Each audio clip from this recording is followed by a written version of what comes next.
The Alchemist, by a very young H.P. Lovecraft, still a teenager when he wrote it, was first published in 1916.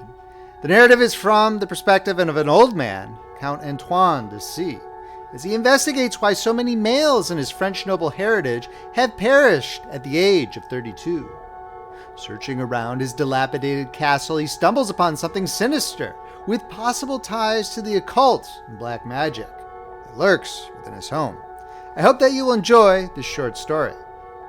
The full text of The Alchemist by H.P. Lovecraft is available on my Substack. Link is in the description below.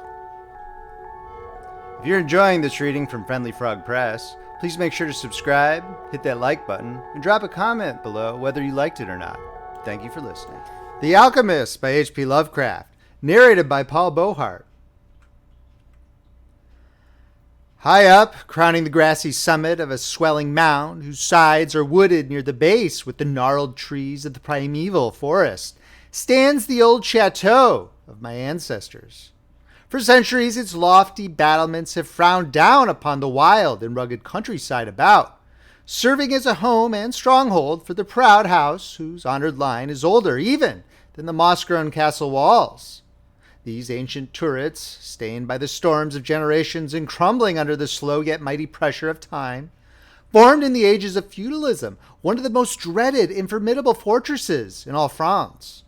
From its maculated parapets and mounted battlements, barons, counts, and even kings have been defied, yet never had its spacious halls resounded to the footsteps of the invader. But since those glorious years, all has changed. A poverty but little above the level of dire want, together with a pride of name that forbids its alleviation by the pursuits of commercial life, had prevented the scions of our line from maintaining their estates in pristine splendor. And the falling stones of the walls, the overgrown vegetation in the parks, the dry and dusty moats, the ill-paved courtyards, and toppling towers without, as well as the sagging floors, the worm-eaten wainscots, and the faded tapestries within, all tell a gloomy tale of fallen grandeur. As the ages passed, first one, then another, the four great turrets were left to ruin, until at last but a single tower housed the sadly reduced descendants of the once mighty lords of the estate. It was in one of the vast and gloomy chambers of this remaining tower that I, Antoine, last of the unhappy and accursed Comte de C, first saw the light of day 90 long years ago. Within these walls and amongst the dark and shadowy forests, the wild ravines and grottos of the hillside below, were spent the first years of my troubled life. My parents I never knew. My father had been killed at the age of 32, a month before I was born, by the fall of a stone somehow dislodged from one of the deserted parapets of the castle. My mother having died at my birth, my care and education devolved solely upon one remaining servitor, an old and trusted man of considerable intelligence, whose name I remember as Pierre. I was an only child. The lack of companionship which this fact entailed upon me was augmented by the strange care exercised by my aged guardian in excluding me from the society of the peasant children, whose abodes were scattered here and there upon the plains that surround the base of the hill. At the time, Pierre said that this restriction was imposed upon me because my noble birth placed me above association with such plebeian company. Now I know that its real object was to keep from my ears the idle tales of the dread curse upon our line, that were nightly told and magnified by the simple tenantry as they conversed in hushed accents in the glow of their cottage hearths. Thus isolated and thrown upon my own resources, I spent the hours of my childhood in poring over the ancient tomes that filled the shadow-haunted library of the chateau, and in roaming without aim or purpose through the perpetual dusk of the spectral wood that closed the side of the hill near its foot. It was perhaps an effect of such surroundings that my mind early acquired a shade of melancholy. Those studies and pursuits which partake of the dark and occult in nature most strongly claimed my attention. Of my own race, I was permitted to learn singularly little, yet what small knowledge of it I was able to gain seemed to depress me much. Perhaps it was at first only the manifest reluctance of my old preceptor to discuss with me my paternal ancestry that gave rise to the terror which I ever felt at the mention of my great house. Yet, as I grew out of childhood, I was able to piece together disconnected fragments of discourse, let slip from the unwilling tongue which had begun to falter in approaching senility, that had a sort of relation to a certain circumstance which I had always deemed strange, but which now became dimly terrible. The circumstance to which I allude is the early age at which all the calm of my line had met their end. Whilst I had hitherto considered this but a natural attribute of a family of short-lived men, I afterward pondered long upon these premature deaths and began to connect them with the wanderings of the old man, who often spoke of a curse which for centuries had prevented the lives of the holders of my title from much exceeding the span of 32 years. Upon my 21st birthday, the aged Pierre gave to me a family document which he said had for many generations been handed down from father to son and continued by each possessor. Its contents were of the most startling nature, and its perusal confirmed the gravest of my apprehensions. At this time, my belief in the supernatural was firm and deep-seated, else I should have dismissed with scorn the incredible narrative unfolded before my eyes. The paper carried me back to the days of the 13th century, when the old castle in which I sat had been a feared and impregnable fortress. It told of a certain ancient man who had once dwelt on our estates, a person of no small accomplishments, though little above the rank of peasant. By name, Michel, usually designated by the surname of Mouvois, the evil, on account of his sinister reputation. He had studied beyond the custom of his kind, seeking such things as the philosopher's stone or the elixir of eternal life, and was reputed wise in the terrible secrets of black magic and alchemy.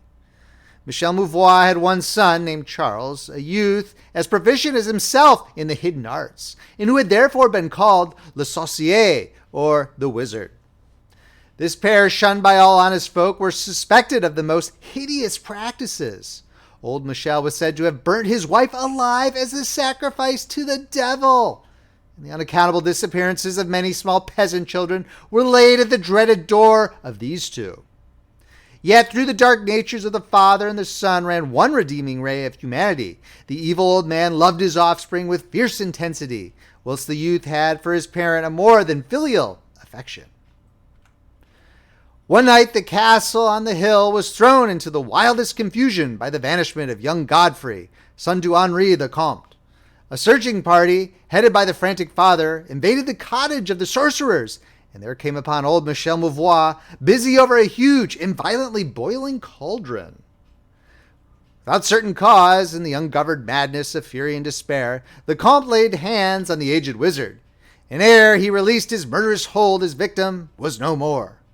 Meanwhile, joyful servants were proclaiming the finding of young Godfrey in a distant and unused chamber of the great edifice, telling too late that poor Michel had been killed in vain.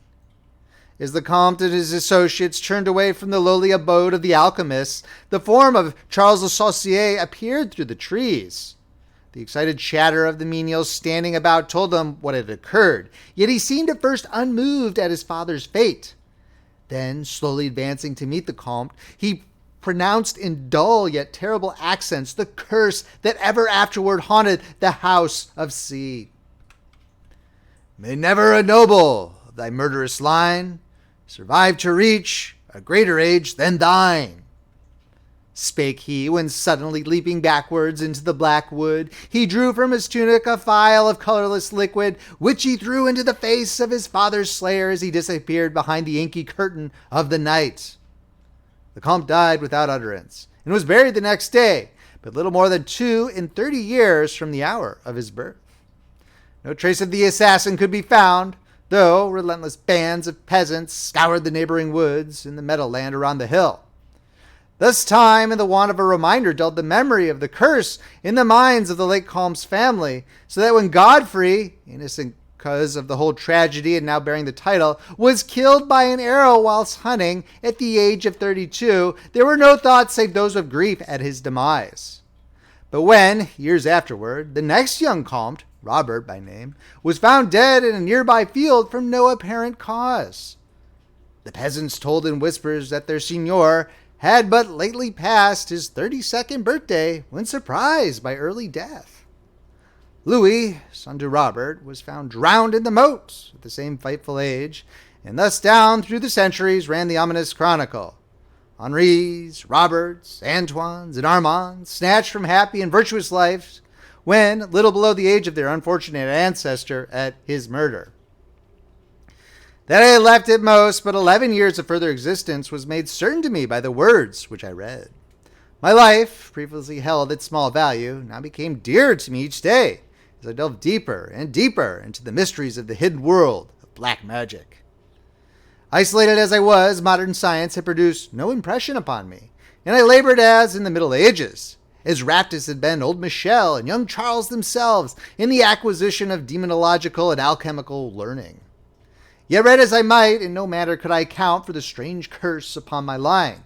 In unusually rational moments, I would even go so far as to seek a natural explanation, attributing the early deaths of my ancestors to the sinister Charles Le Saucier and his heirs, yet having found upon careful inquiry that there were no known descendants of the Alchemists. I'd fall back to occult studies and once more endeavor to find a spell that would release my house from its terrible burden. Upon one thing I was absolutely resolved. I should never wed, for since no other branches of my family were in existence, I might thus end the curse with myself. As I drew near the age of 30, old Pierre was called to the land beyond. Alone, I buried him beneath the stones of the courtyard about which he had loved to wander in life. Thus was I left to ponder on myself as the only human creature within the great forest, and in my utter solitude my mind began to cease its vain protest against the impending doom, to become almost reconciled to the fate which so many of my ancestors had met. Much of my time was now occupied in the exploration of the ruined and abandoned halls and towers of the old chateau, which in youth fear had caused me to shun, and some of which old Pierre had once told me had not been trodden by human foot for over 4 centuries. Strange and awesome were many of the objects I encountered. Furniture, covered by the dust of ages and crumbling with the rot of long dampness, met my eyes. Cobwebs in a profusion never before seen by me were spun everywhere, and huge bats flapped their bony and uncanny wings on all sides of the otherwise untenanted gloom.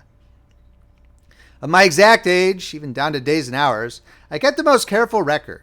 For each movement of the pendulum of the massive clock in the library told off so much more of my doomed existence.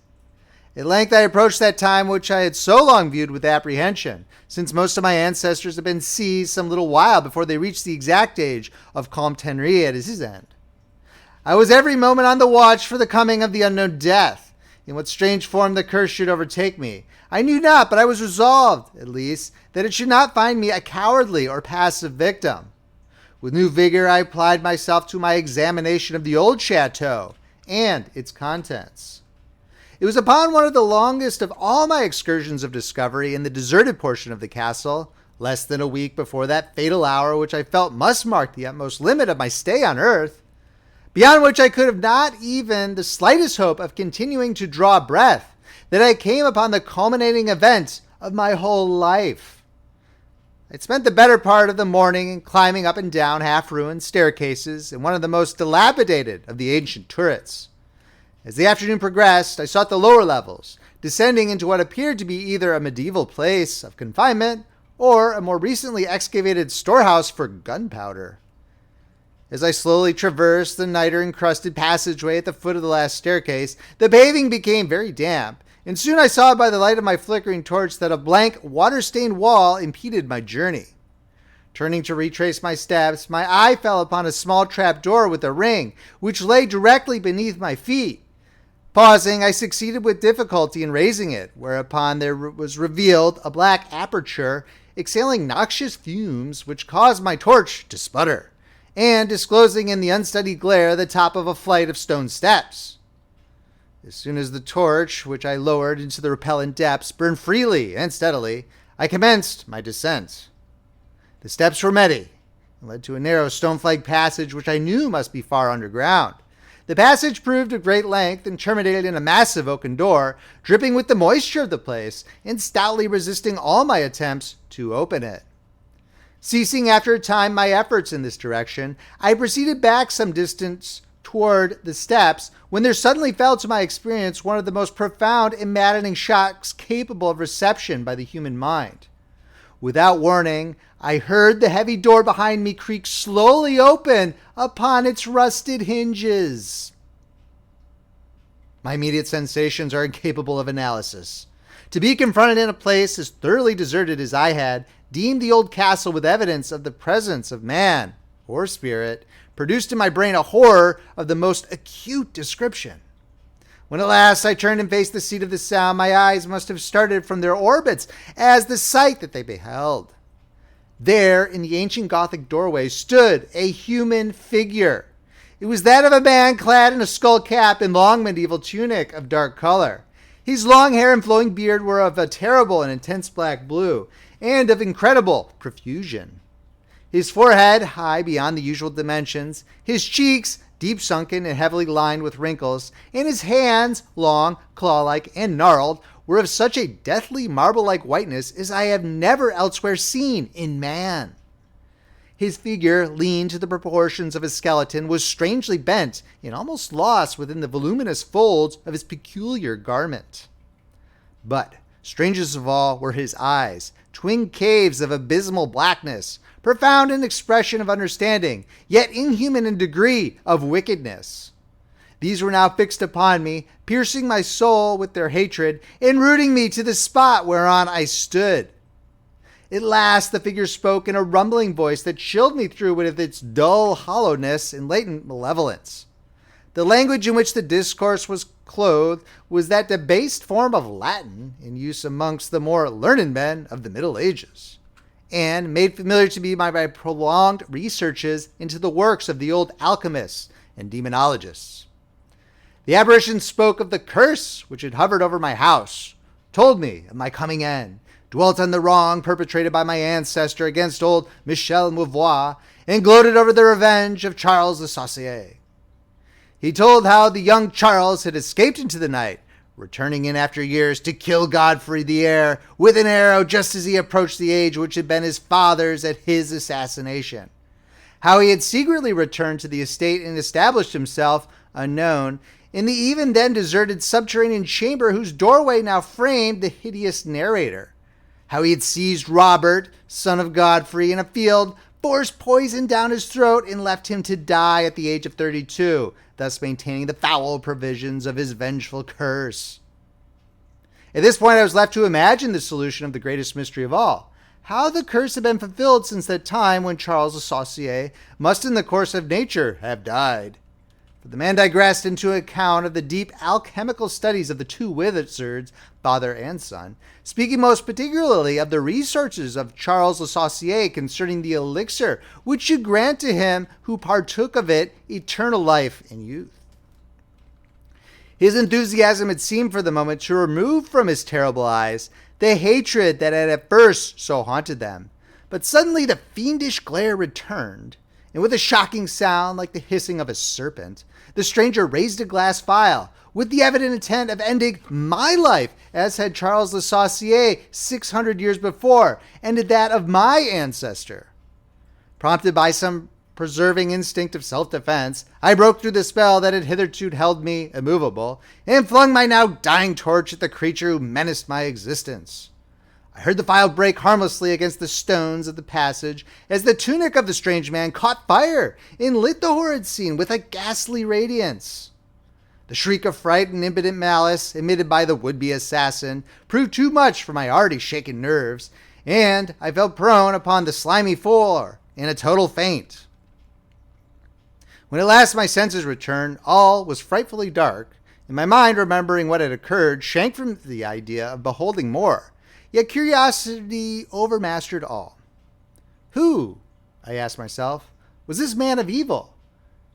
And how came he within the castle walls?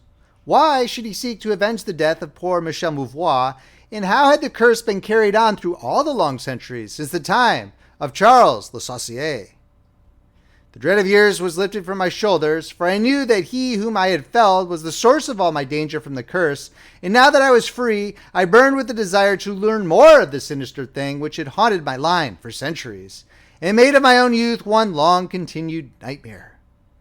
Determined upon further exploration, I felt in my pockets for flint and steel, and lit the unused torch which I had with me. First of all, the new light revealed the distorted and blackened form of the mysterious stranger. The hideous eyes were now closed. Disliking the sight, I turned away and entered the chamber beyond the Gothic door. Here I found what seemed much like an alchemist's laboratory. In one corner was an immense pile of a shining yellow metal that sparkled gorgeously in the light of the torch. It may have been gold, but I did not pause to examine it, for I was strangely affected by that which I had undergone. At the farther end of the apartment was an opening leading out into one of the many wild ravines of the dark hillside forest. Filled with wonder, yet now realizing how the man had obtained access to the chateau, I proceeded to return. I had intended to pass by the remains of the stranger with averted face, but as I approached the body, I seemed to hear emanating from it a faint sound, as though life were not yet wholly extinct. Aghast, I turned to examine the charred and shriveled figure on the floor. Then, all at once, the horrible eyes, blacker even than the seared face in which they were set, opened wide with an expression which I was unable to interpret. The cracked lips tried to frame words which I could not well understand. Once I caught the name of Charles Le Saucier, and again I fancied that the words years and curse issued from the twisted mouth. Still, I was at a loss to gather the purport of his disconnected speech, and my evident ignorance of his meaning. The pitchy eyes once more flashed malevolently at me, until helpless as I saw my opponent to be, I trembled as I watched him. Suddenly the wretch, animated with his last burst of strength, raised his hideous head from the damp and sunken pavement. Then, as I remained, paralyzed with fear, he found his voice, and in his dying breath screamed forth those words which have ever afterward haunted my days and my nights. "Fool!" he shrieked. "Can you not guess my secret? Have you no brain whereby you may recognize the will which has through 6 long centuries fulfilled the dreadful curse upon your house? Have I not told you of the great elixir of eternal life? Know you not how the secret of alchemy was solved? I tell you, it is I, that have lived for 600 years to maintain my revenge. For I am Charles Le Saucier." End of story. Thank you so much for listening to this reading from Friendly Frog Press. I really hope you enjoyed it. Please make sure to subscribe, hit that like button, and drop a comment below whether you thought it was good or not. If you want to shoot your mouth off at me, you can find me on X at Beauheart. I have a Substack at Paul Beauheart where I post original work as well as commentary on some of the classics. I'll also try to post public domain content for the readings in case you want to read along. To see our entire catalog of original and classic books, please visit our website at friendlyfrogpress.com. If you'd like to reach out to me on email, paulbeauheart@gmail.com. The links are all below in the description. This is Friendly Frog Press, where the classics come alive. I'm Paul Beauheart, signing off.